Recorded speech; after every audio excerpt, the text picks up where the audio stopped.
Amén. Que es medicina para nuestros huesos, dice Proverbios. Vamos a abrir la Biblia, libro del profeta Ezequiel, capítulo 28, verso 11. Vamos a leer hasta el 19. Y recordemos siempre que en nuestra mañana al despertar sea la palabra de Dios. ¿Sí? Que proclamemos la palabra. La proclamación de la palabra es muy importante, ¿sí? Porque establece el reino en nuestro entorno. Ezequiel 28, capítulo 11. Cada vez que proclamamos la palabra estamos estableciendo el reino en nuestro entorno, en nuestro ambiente, en nuestro aire.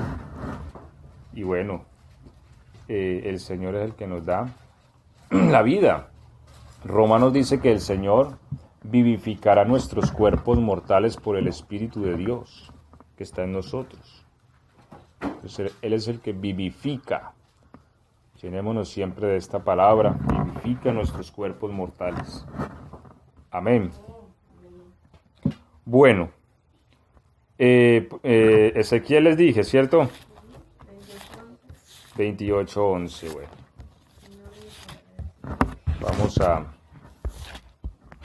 Vamos a meditar en la palabra.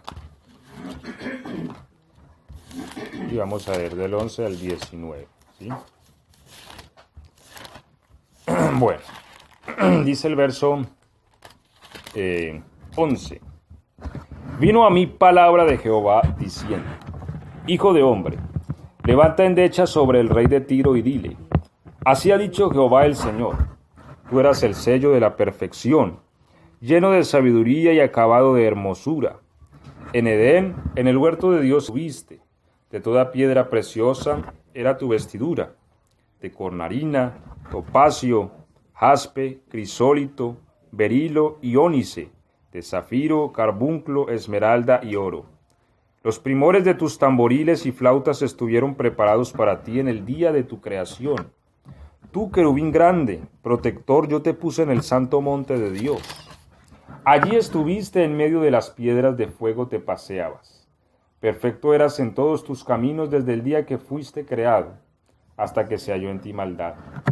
A causa de la multitud de tus contrataciones fuiste lleno de iniquidad y pecaste, por lo que yo te eché del monte de Dios y te arrojé de entre las piedras del fuego, oh querubín protector. Se enalteció tu corazón a causa de tu hermosura, corrompiste tu sabiduría a causa de tu esplendor. Yo te arrojaré por tierra delante de los reyes, te pondré para que miren en ti. Con la multitud de tus maldades y con la iniquidad de tus contrataciones profanaste tu santuario. Yo pues saqué fuego de en medio de ti, el cual te consumió, y te puse en ceniza sobre la tierra a los ojos de todos los que te miran. Todos los que te conocieron de entre los pueblos se maravillarán sobre ti, espanto serás y siempre dejarás de ser. Amén. Demos gloria al nombre de Jesús. Amén. Siéntense, por favor. Y vamos a tomar la palabra. Vamos a estar tocando unos temas a partir del día de hoy y durante las próximas semanas. Vamos a estar hablando respecto a los juicios de Dios. Sabemos que Dios es el juez de toda la tierra. Eso dijo Abraham, ¿cierto? Cuando Dios le dijo lo que iba a pasar con Sodoma y Gomorra. Sin embargo, no solamente es juez de toda la tierra, también es juez en todo el universo. Dios juzga todas las causas. Y eso es importante que nosotros lo tengamos presente. Cuando nosotros tenemos una revelación clara de que Dios es el juez de todas las cosas, nosotros reposamos y descansamos en Dios. Y sabemos que todo asunto está en el justo juicio de Dios.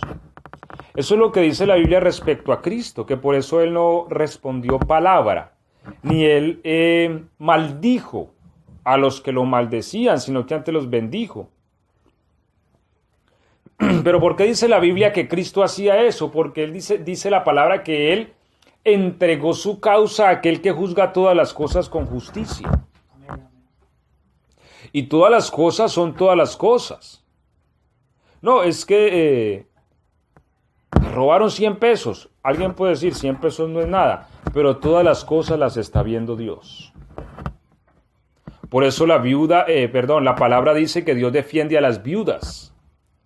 Y dice que no violentes también, dice Proverbios, ¿cierto? No violentes la heredad de los huérfanos, porque lo verá el defensor de ellos. Mire que los huérfanos son protegidos por Dios y las viudas, ¿sí? Él es el que sustenta al desamparado. Dios juzga todas las cosas. Alguien puede decir, no, yo le quito a este algo y nadie se dio cuenta. Bueno, Dios se ha dado cuenta. Y lo que dice la palabra es que Dios es paciente. ¿Por qué? Porque su paciencia nos conduce al arrepentimiento. Pero cuando el hombre no se arrepiente, viene el juicio de Dios sobre su vida. Y es importante conocer a Dios también en esa naturaleza, en ese carácter de juez. Porque bien que Dios es amor, pero también en él converge la justicia. Y se equilibran entre sí. Su amor es el que nos da tiempo para conducirnos al arrepentimiento. Pero si nuestro corazón se endurece como el diamante, entonces viene el juicio de Dios. Y Dios juzga todas las cosas con justicia. Todas las que están en el cielo, en el universo, en la tierra, debajo de la tierra. Nada puede esconderse del juicio del Señor. Todas las cosas son juzgadas por Él. Por eso la Biblia nos dice que nosotros no debemos vengarnos. ¿Por qué? Porque la venganza es una especie de justicia. La venganza es darle el pago a alguien por lo que hizo, ¿cierto? Lo que la palabra de Dios dice es: no se venguen ustedes, denle espacio a la venganza del Señor, porque escrito está: mía es la venganza, yo pagaré el precio. Y Dios es justo. Respecto a Babilonia, dice la palabra: sírvalen a ella el doble de lo que le dio a beber a sus siervos los profetas, ¿cierto? Y en Apocalipsis, un ángel proclama una palabra que dice: justo eres, Señor, porque les diste a beber sangre, pues ellos derramaron la sangre de tus siervos. Entonces, yo creo que, enfrentarnos a Dios en su carácter de justicia, no quisiéramos. Y le damos gloria a Dios porque por Jesucristo vino la paz. ¿La paz entre quién? Entre Dios y los hombres. Por eso dice la Biblia: justificaos pues por la fe, tenemos paz para con Dios. Es decir, que mediante la sangre de Jesús tenemos paz. Ya no vemos a Dios como que su justicia va a caer sobre nosotros, no, porque ya cayó sobre Cristo. Y por medio de la fe en Él, nosotros somos hallados justicia de Dios en Cristo. ¡Qué maravilla!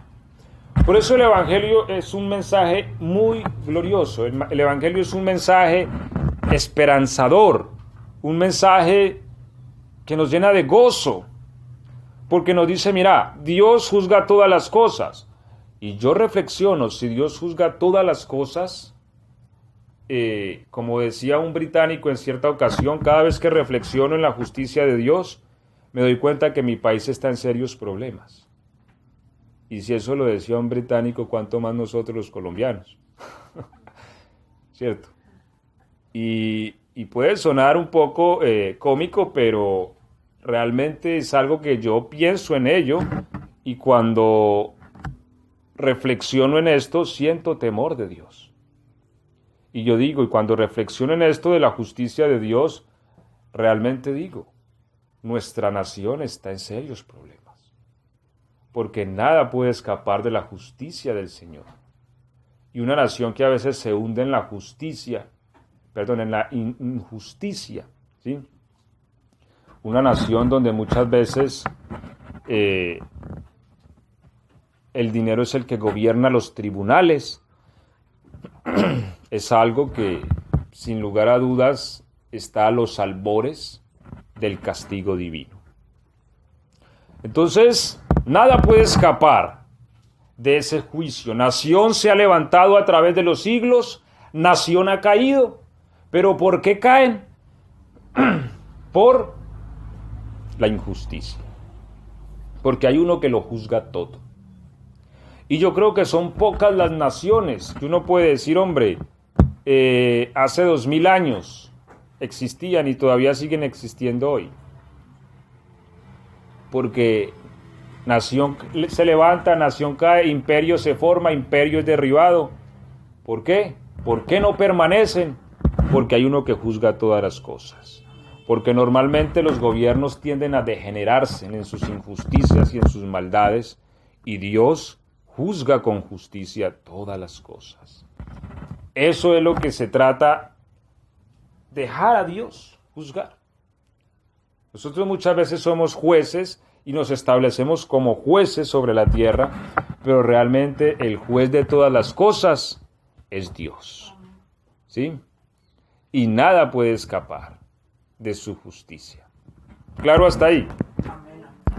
Bueno, hago esta introducción porque es importante que reflexionemos siempre en esto. Dios es el juez del universo, de las naciones y de la vida de cada ser humano. De todos. Dios no solamente es juez de los cristianos. Dios es juez de todo ser viviente.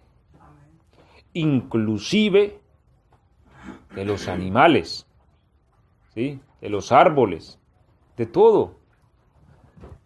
Yo recuerdo que una vez yo tuve una experiencia. Yo tenía un perro, yo les he contado que fue un perro muy rebelde. Sí. Y cuando estaba pequeña Madeline, una vez fue a tocar el perro y el perro la mordió. ¿Sí? A mí me dio rabia con el perro y lo empecé a golpear y él se metió en un rincón y allá lo golpeaba y lo golpeaba. Por lo rebelde, porque nunca aprendió a convivir. Pero cuando yo lo estaba golpeando, yo sentí que el Espíritu de Dios habló a mi corazón, ¿sí? Y me dijo que yo estaba pecando. Claro, yo debía haber reprendido al perro, no sé, tal vez castigado o enseñado de alguna manera, pero yo me llené de enojo y en mi enojo yo traté de liberar toda mi ira y mi enojo contra el animal, ¿sí? Así que yo vine a hacer injusticia, ¿sí? O sea, yo quise, poco pues se acababa con el animal, y no es una forma justa para el animal. Y entendí que Dios no solamente es juez de los seres humanos, Dios también es juez de los animales. También defiende inclusive a los animales de sus maltratadores. Entonces, nada puede escapar del Señor. Alguien podría decir, no, yo hago lo que quiera, yo hago lo que me da la gana y no pasa nada. No es así. Hay uno que todo lo ve y que juzga todas las causas.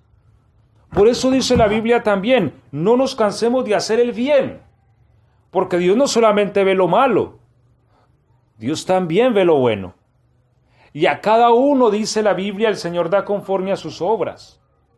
Cuando Pedro llegó a donde Cornelio, lo que le dijo, cuando el ángel vino a donde Cornelio, el ángel le dijo, Cornelio, tus ofrendas, ¿sí?, están delante del Señor. O sea, Dios ha visto todas tus ofrendas.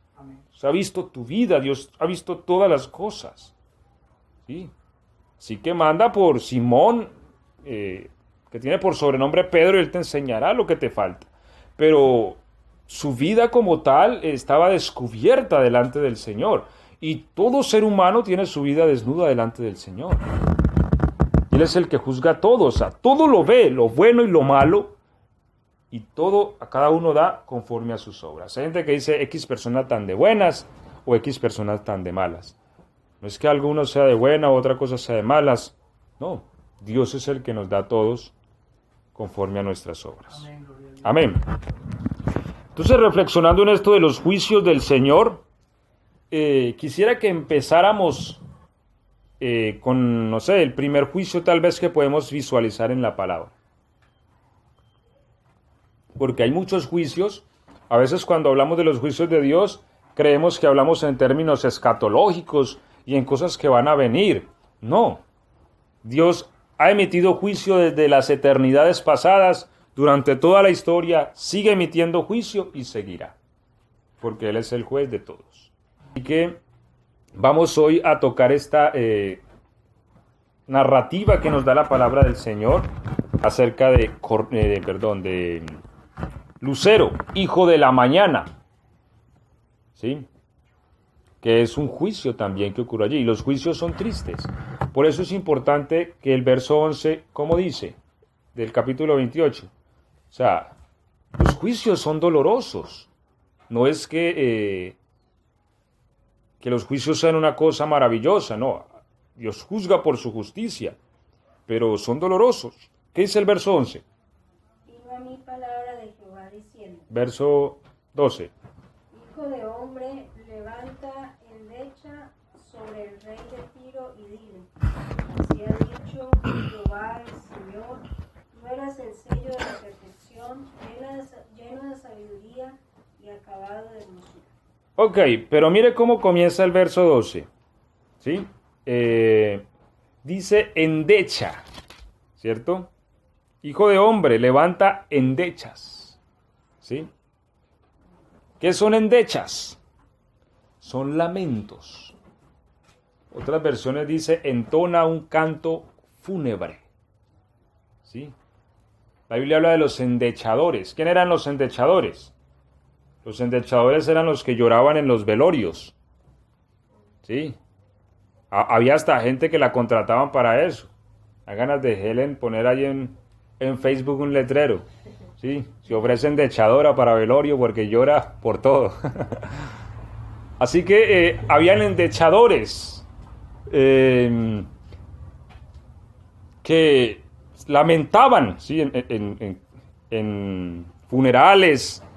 Y lo que dice la palabra es endecha, ¿sí? O levanta endechas, o entona un canto fúnebre.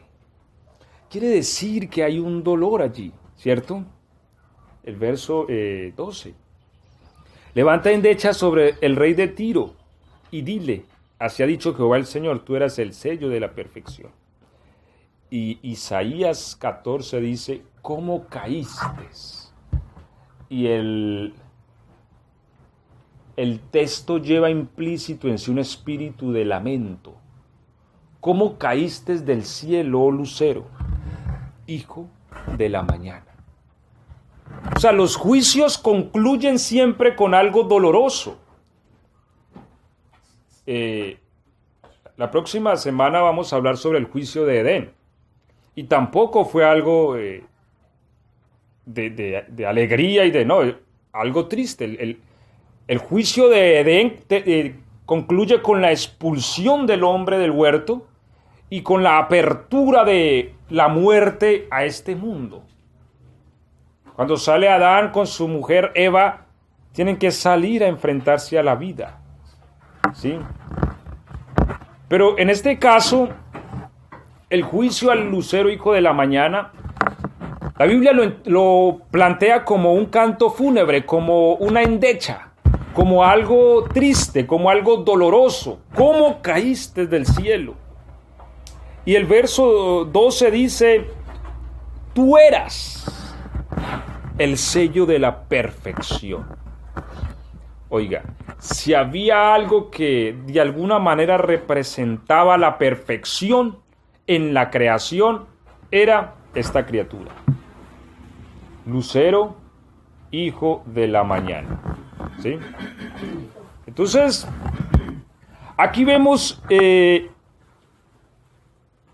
cómo la palabra nos presenta la aparición de este personaje, ¿sí? Lleno de sabiduría y acabado de hermosura.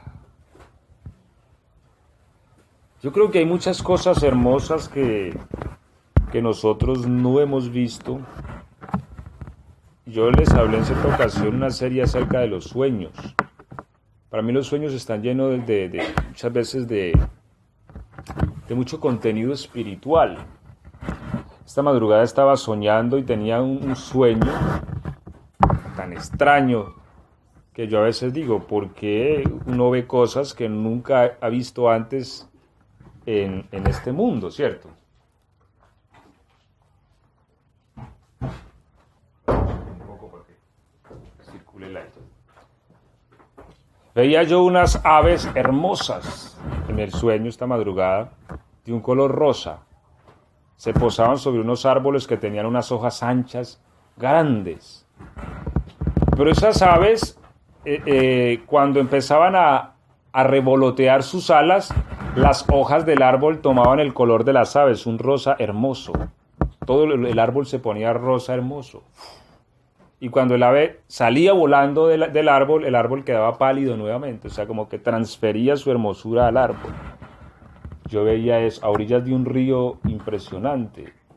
Y yo veía y meditaba eso y yo decía, wow, estas cosas ni en una película las he llegado a ver en mi vida. ¿Por qué las veo en mis sueños? Yo creo que el mundo espiritual está lleno de cosas tan hermosas que nosotros no imaginamos. Y por eso la palabra también dice cosas que ojo no vio, ni oído oyó, ¿cierto? Ni han subido al corazón de hombre, son las que Dios ha preparado para los que le aman. Yo me pongo a reflexionar en este texto y la hermosura de esta criatura tenía que haber sido demasiada, ¿cierto? De hecho, dice la Biblia en el verso 13 que estaba vestido de 10 piedras preciosas. Era su vestidura. En Edén, en el huerto de Dios estuviste, de toda piedra preciosa era tu vestidura, de cornerina, topacio, jaspe, crisólito, berilo y ónice, de zafiro, carbunclo, esmeralda y oro. Los primores de tus tamboriles y flautas estuvieron preparados para ti en el día de tu creación.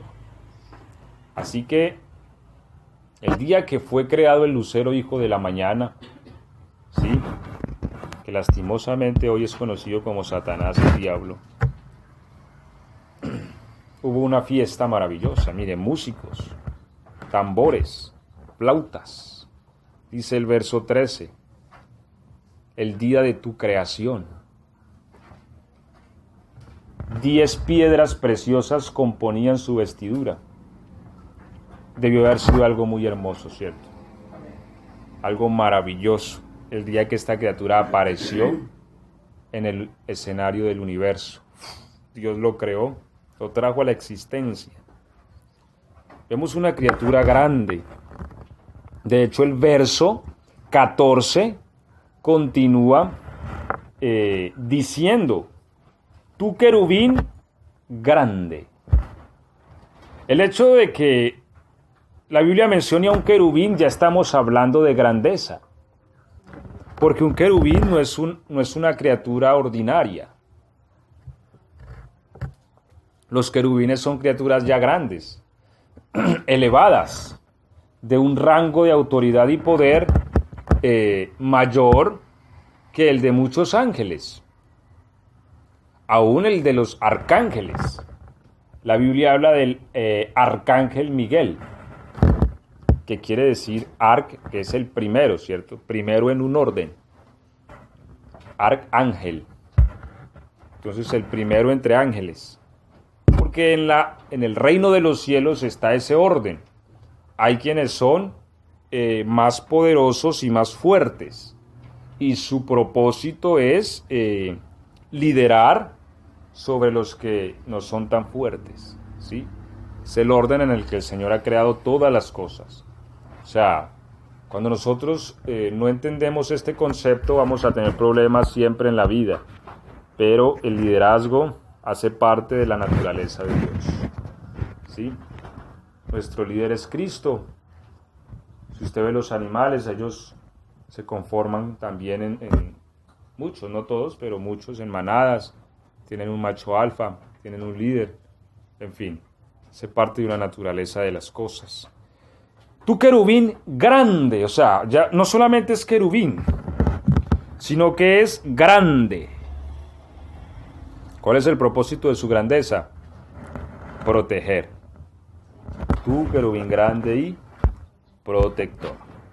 Aquí es donde converge el sentido de la grandeza. ¿Por qué Dios da grandeza? ¿Por qué Dios da liderazgo? ¿Por qué Dios da reinado? Para proteger. Sí, cuando se tiene autoridad, pero no se protege, la autoridad no sirve. La autoridad está siendo destructiva.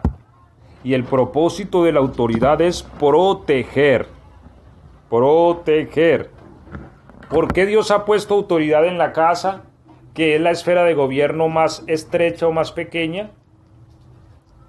Para proteger a su mujer, para proteger a sus hijos. Ese es el propósito de Dios por el cual ha establecido autoridad en el hogar, para que proteja. Por eso la naturaleza enseña algo. O sea, es que hoy día vemos que el ser humano se rebela contra las cosas de Dios, pero la naturaleza enseña algo. Hay cosas que son implícitas en la naturaleza. Por ejemplo, la fuerza. La fuerza del hombre siempre será mayor a la de la mujer. Bueno, habrán casos muy particulares, ¿cierto? Pero naturalmente siempre el hombre es más fuerte que la mujer.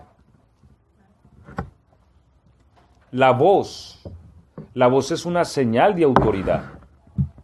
Claro, cuando la Biblia menciona la voz de Dios, dice que su voz era como el estruendo de muchas aguas. O sea, cuando hay una catarata y cae tanta agua, eso se vuelve intimidante, o sea, es un sonido ensordecedor y da miedo, ¿cierto? Es como cuando se viene una lluvia, pero de esas lluvias torrenciales, no de esa lluvia que lo arrulla a uno, sino de esas lluvias torrenciales que uno parece que el techo se fuera a caer, uno se asusta, ¿sí? Porque una de las características de la autoridad está en la voz. Y la voz gruesa, de alguna manera, la voz tronante, intimida, ¿sí? Es como una señal de autoridad. No es lo mismo a una voz que sea más aguda, una voz más, de alguna manera, entre más aguda sea la voz, hay cierta característica de más delicadeza, ¿sí? Así que estas cosas están implícitas en la naturaleza. Y el propósito de la autoridad del hombre en el hogar es proteger, es guardar lo que Dios le ha puesto que guarde, ¿no? Que proteja, ¿sí? Esto es algo impresionante porque, volviendo al ejemplo del perro, aquel rebelde, yo me acuerdo que ese perro se iba para la calle y salía Viviana a llamarlo y ese perro no le hacía caso. Decía, Georgie. Y yo salía y yo lo llamaba con voz de trueno y ese animal ahí mismo corría. Yo creo que hay una percepción en la voz, de alguna manera como que lo grueso de la voz también, y eso son cosas naturales, ¿sí? Me hago entender. Entonces, la naturaleza nos está enseñando al Creador. Cuando Lucero, hijo de la mañana, es creado, Dios lo hizo para proteger. El hecho de que Él sea protector quiere decir que es poderoso. Quiere decir que su autoridad era grande, ¿sí? Porque ese es el propósito de la autoridad, proteger. Él protegía y para proteger se necesita poder. Uno no puede proteger sin poder, ¿sí? Así que se necesita un poder que Dios depositó allí. Yo te puse en el santo monte de Dios. Yo ya les he hablado de esto, ¿cierto? Entre las piedras de fuego te paseabas. ¿Cuál es el santo monte de Dios? El monte Sión. El monte Sión es el monte de gobierno. Es un monte que hay en algún lugar del universo que desde allí se gobierna. Sabemos, como he dicho antes, que la Tierra es una representación gráfica del universo. Todo lo que en el universo de alguna manera haya, lo vemos acá en escalas muy pequeñas. Y aquí vemos el monte Sión, en Oriente Próximo, en Jerusalén. Allí vemos que hay un monte que se llama el monte Sión, el monte del templo. Pero en el universo hay un monte también, el monte Sión, el monte donde se reúne la asamblea, dice también Ezequiel, ¿sí? Donde se reúnen los dioses, dice la versión Dios habla hoy.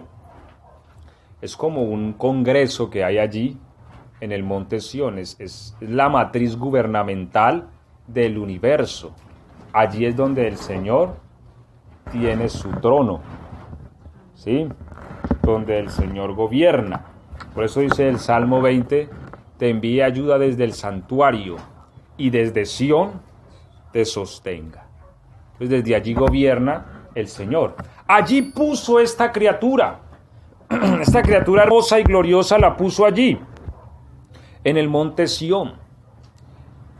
Dice el verso, querubín grande y protector, yo te puse en el santo monte de Dios. Allí estuviste, en medio de las piedras de fuego te paseabas, ¿sí?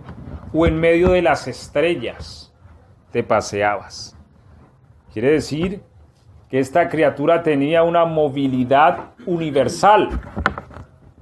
Desde Sión se podía mover entre las estrellas, entre las piedras de fuego, entre las estrellas.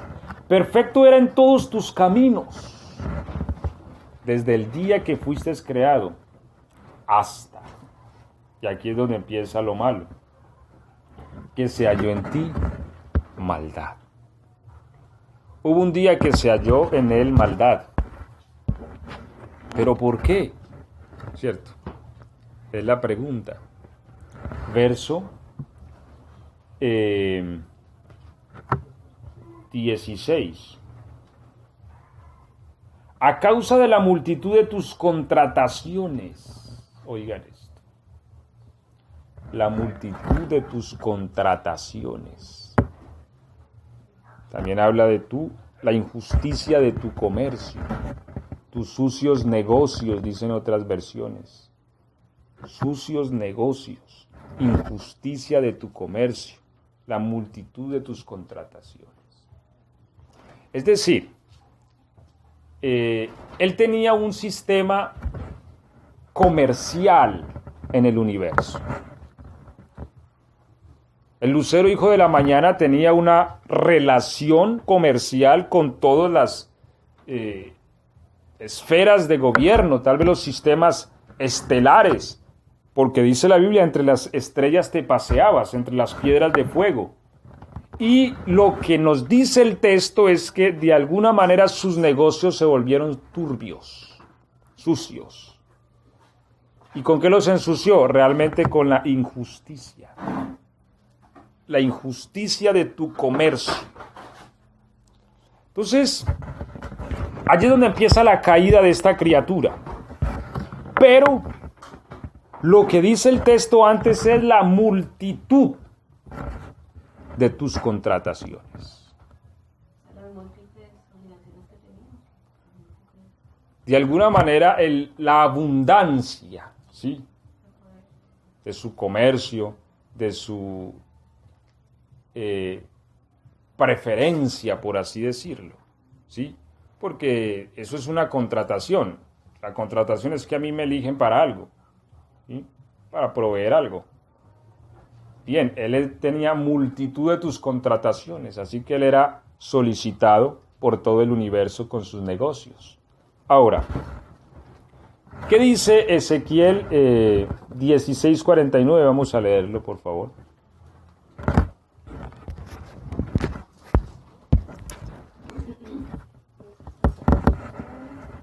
Ajá.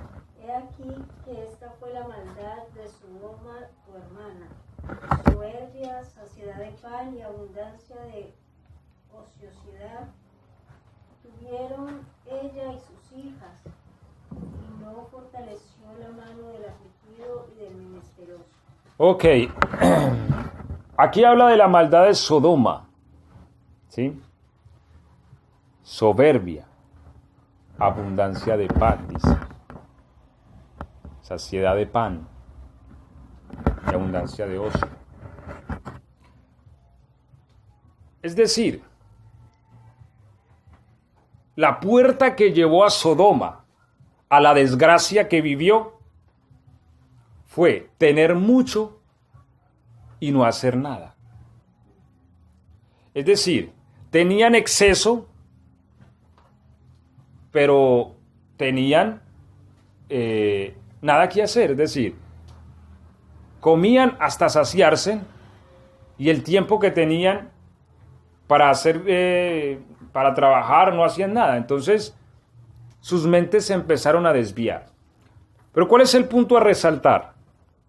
Que en la abundancia vienen unos peligros de los cuales hay que ser vigilantes.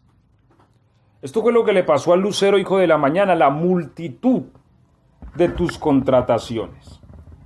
Es decir, fue una persona, un ser, una criatura bastante solicitada, bastante contratada, bastante negociada, o sea, tenía negocios por todos lados. Y esta multitud, dice la palabra de Dios, de que la multitud de estas contrataciones lo llenaron de violencia, de injusticia. Dios comenzó a ver sus procederes, sus comportamientos, sus movimientos, que empezaron a ser violentos, empezaron a ser injustos. Y esto fue lo que llevó a Satanás a su ruina. ¿Sí? Hay algo que el Señor les ordenó al pueblo de Israel en la antigüedad. Ellos tenían por obligación 3 fiestas solemnes anuales. La fiesta de Pentecostés, la fiesta de la Pascua y la fiesta de las enramadas. Por mandato divino, estas 3 fiestas se tenían que celebrar cada año en Israel. Los judíos tenían que reunirse en Jerusalén cada año, independientemente de donde estuvieran. No es que yo estoy en otro país, debían de viajar hasta Jerusalén y celebrar esas fiestas. De hecho, el día que vino el Espíritu Santo, estaban en una de esas fiestas, la fiesta de Pentecostés. Por eso estaban allí los judíos prosélitos, es decir, los que se habían radicado en otras naciones. Por eso ellos decían como estos que no han estudiado, hablan las maravillas de Dios en nuestra propia lengua.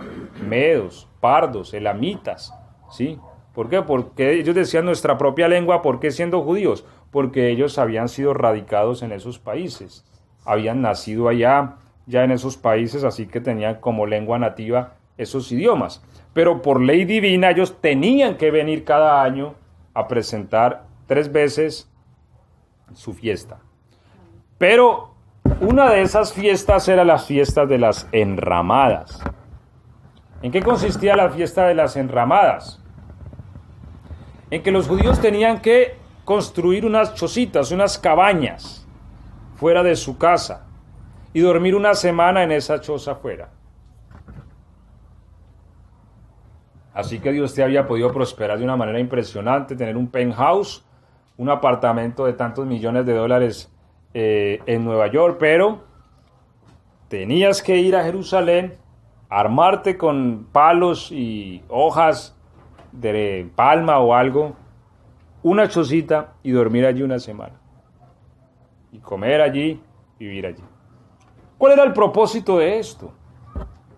El Señor les decía: yo necesito que a ustedes no se les olvide de dónde los saqué yo.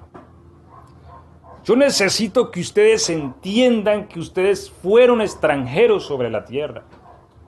Porque cuando yo los visité en Egipto, eran extranjeros y en chozas dormían y vivían.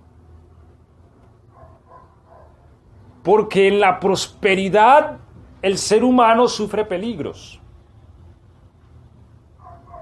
La prosperidad puede llegar a ser mucho más peligrosa que la necesidad y la escasez. Aunque el rey Agur dijo: no me des pobreza ni riqueza, ¿cierto? Puede llegar a ser más peligrosa la abundancia que la necesidad. Porque a últimas el ser humano se acostumbra, ¿cierto? Yo recuerdo una persona que yo la conocí cuando no tenía nada. En cierta ocasión fue a la casa para que inclusive le dejáramos lavar la ropa porque ni agua tenía en la casa.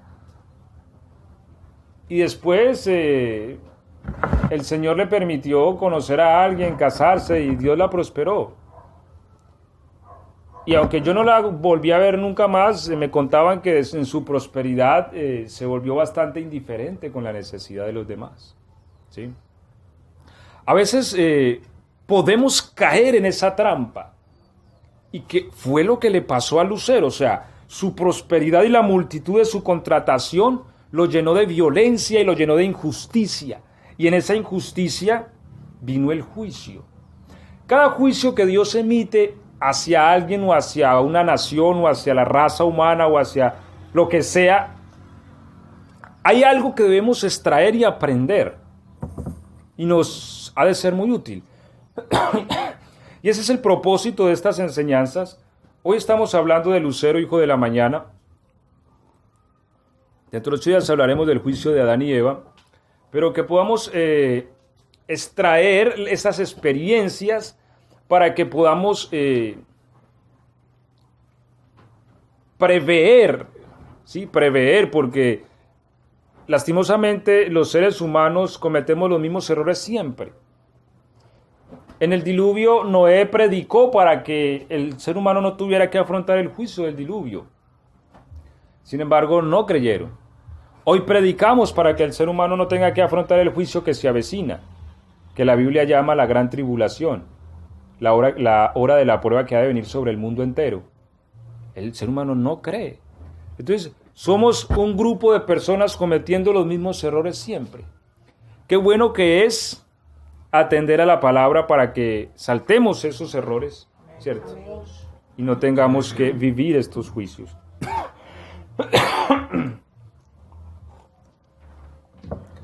Entonces, este era el propósito de Dios con estas fiestas de las enramadas. Que el judío, independientemente de su prosperidad, estuviera en su cabaña, comiera allí, hiciera allí su pan y todo, y entendiese que sencillamente somos extranjeros sobre la tierra. Y que nada de lo que podamos tener realmente nos radica acá en este mundo. Porque el día que tengamos que morirnos, pues hay que abandonarlo todo. Así nos echen todo al ataúd, eso no nos lo llevamos. Eso lo hacían los egipcios supuestamente y no dio resultado. No dio resultado porque a últimas, eso lo destaparon hace poco y cada vez que destapan es para ver cómo sacan esas riquezas, ¿cierto?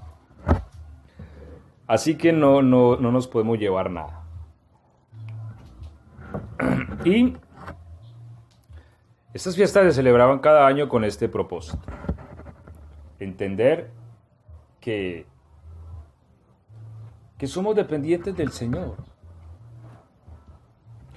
Que esto es lo que de alguna manera esta criatura se desconectó en algún momento de esta situación. Se desconectó y entonces vino el juicio de Dios. No sabemos cuánto tiempo pasó entre el día de su creación hasta el día en que pecó, ¿cierto? O se llenó de pecado. Seguramente mucho tiempo, teniendo en cuenta también que Dios es paciente.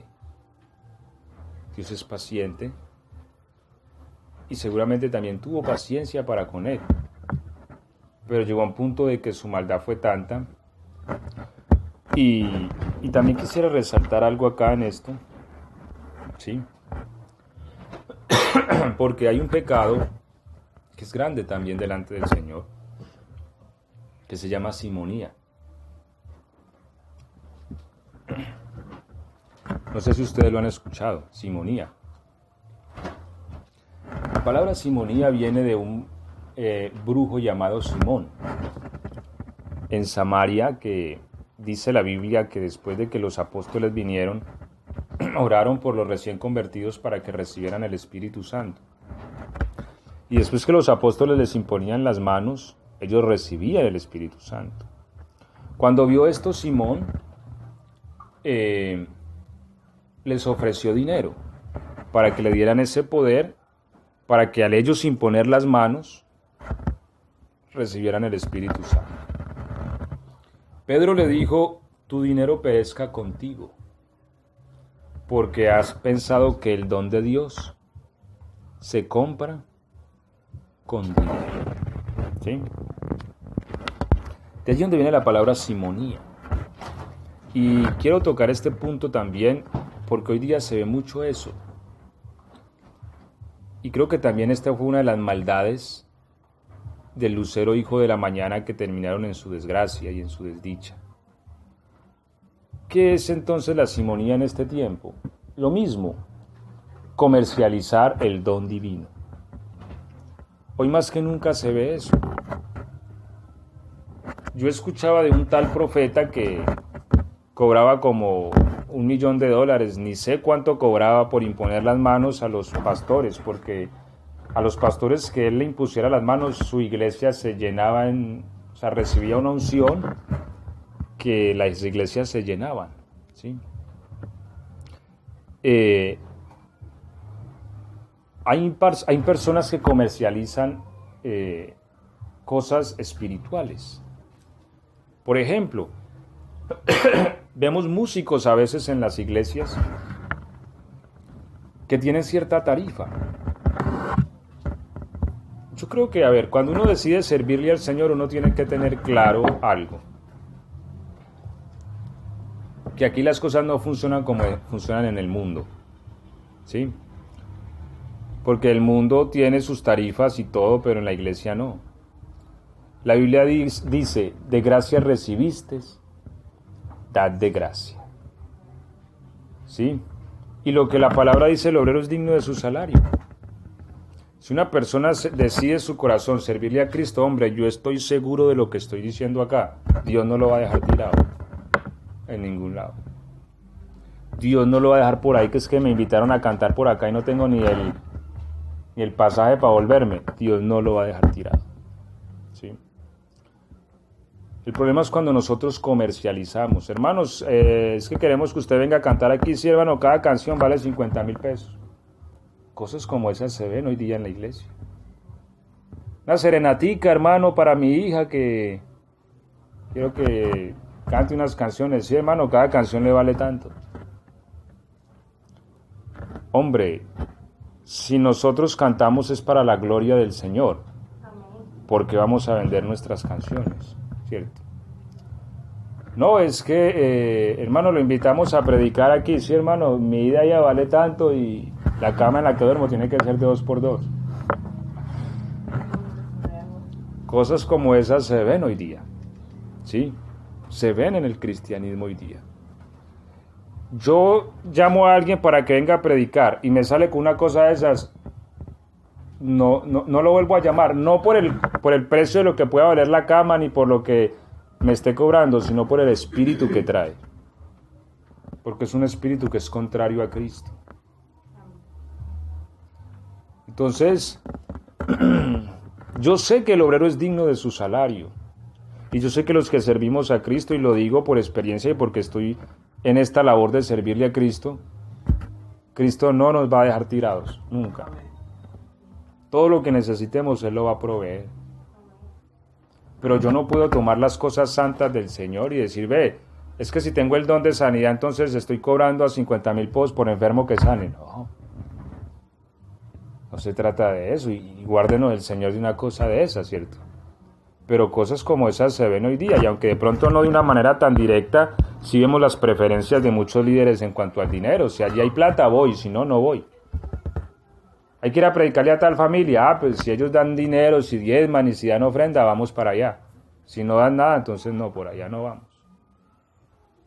Hoy día se ven cosas así. Eso se llama simonía. Vender la palabra. Cristo dijo, de gracia recibiste, dad de gracia. Hay que ir a predicar a todos los lugares. ¿Sí? No podemos mirar que es que allí hay o allí no hay. Porque entonces hemos pervertido el don. Hemos pervertido la sabiduría como lo hizo Satanás. Y entonces allí pasa lo que dice la Biblia. La multitud de tus contrataciones te llenaron de maldad.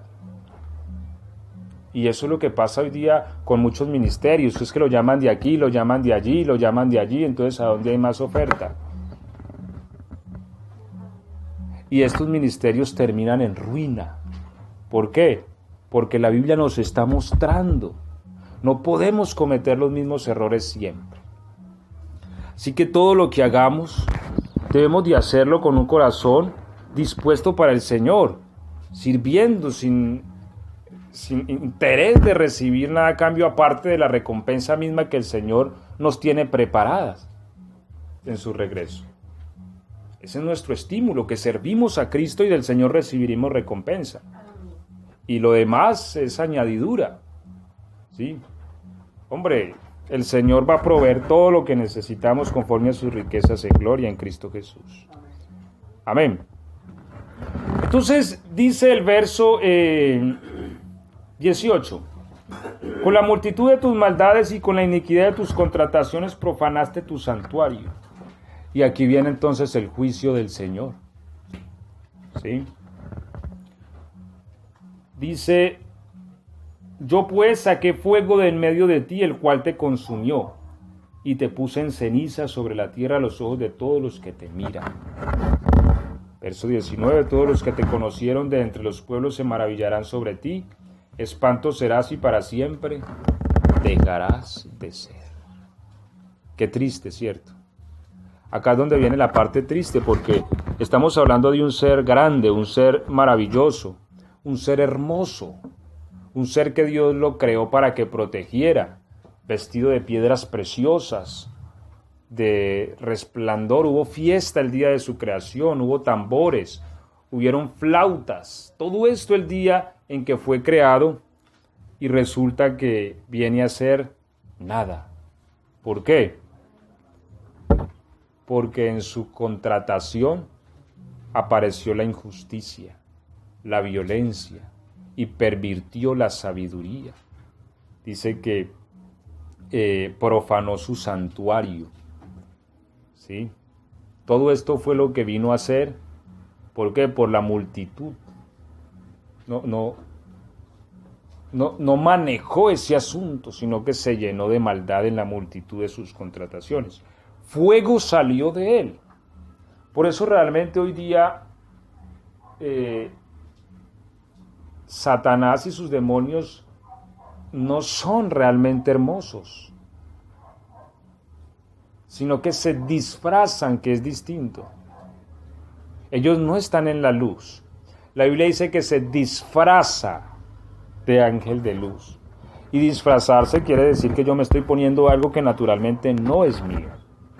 ¿Por qué? Porque en su aspecto natural ellos no son bonitos más. Ellos fueron internamente fueron destruidos, ellos fueron deformados. Fuego salió de dentro de ellos que los consumió. ¿Sí? O sea, los desbarató, pues los demonios realmente son feos, porque un fuego interno los destruyó. Y ese fuego es el fuego de su propia maldad, el fuego de su propia iniquidad. Entonces, ir en pro de la maldad, ir en pro de la injusticia, terminará siempre en nuestra destrucción. Indiscutiblemente. ¿Por qué? Porque la maldad es un fuego que tarde o temprano se incendia y destruye al que lo posee. Por eso dice la palabra, la maldad matará al malo. Es una cosa tremenda, ¿sí?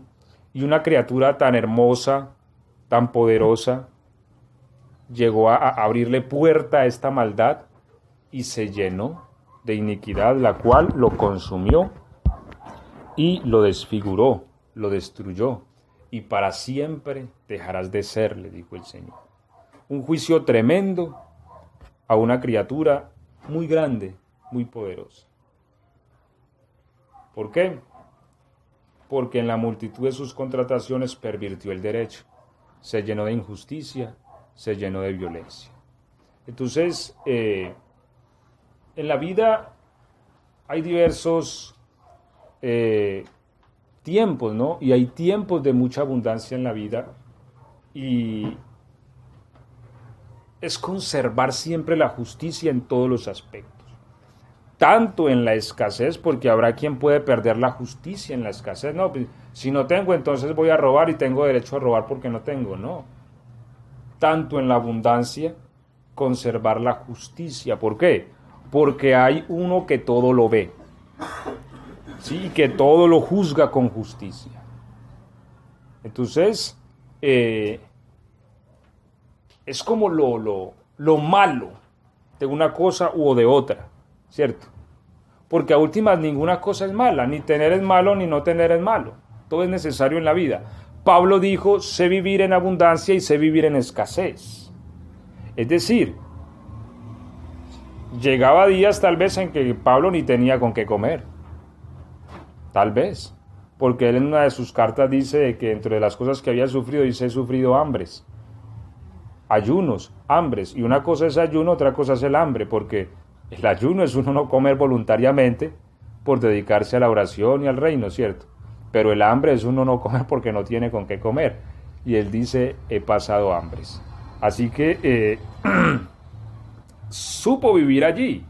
Pero también dice que sabía vivir en abundancia, es decir, Pablo también vivió la experiencia de tener mucho más de lo que necesitaba. Y lo que él dice es, todo lo puedo en Cristo, que me fortalece. Y esa es la clave y el éxito de la vida, una dependencia constante de Cristo. Así como el Señor le mandó a los judíos una enramada cada año, ojalá nosotros tengamos una enramada todos los días. Cada mañana delante del Señor, saber que nuestra vida en este mundo es una enramada, que nosotros estamos de paso, que nada de lo que tengamos o dejemos de tener nos impulse a la injusticia, sino que siempre, con temor de Dios, vivamos la vida, ¿cierto? Haciendo lo correcto delante del Señor. ¿Por qué? Porque hay uno que todo lo ve. Y si con nosotros hacen injusticia, pues Él va a juzgar las cosas. Porque no podemos ponernos al pie de los malos. Hay quien dice, no, es que como a mí me hicieron esto, yo voy a hacer esto también. No podemos ser así porque como dice la Biblia, de los impíos saldrá la impiedad. Entonces no podemos ponernos a la misma altura de los que hacen el mal. Si con nosotros hacen mal, si con nosotros son injustos, Dios es el que juzga nuestra causa. Dios es el que juzga nuestra afrenta, pero no vamos nosotros a andar a la par de las injusticias del mundo. Es que allí se metieron a desocupar un almacén y no hay policías, metámonos. No, de los impíos saldrá la impiedad. Si ellos quieren hacer eso, es de ellos, pero nosotros estamos llamados a vivir en justicia, a hacer las cosas conforme a la palabra del Señor, a tener temor de Dios. Y el Señor nos va a proveer. La Biblia dice, no he visto justo desamparado, ni su descendencia que mendigue pan. ¿Sí? Entonces, seguramente la mano del Señor no nos va a desamparar. Pero ¿cuál es la palabra que antecede? ¿No he visto qué? Justo desamparado. Justo, es la clave, justo. Por eso debemos procurar la justicia. ¿Sí? Podemos procurar obrar conforme a la palabra y Dios juzgará nuestras causas.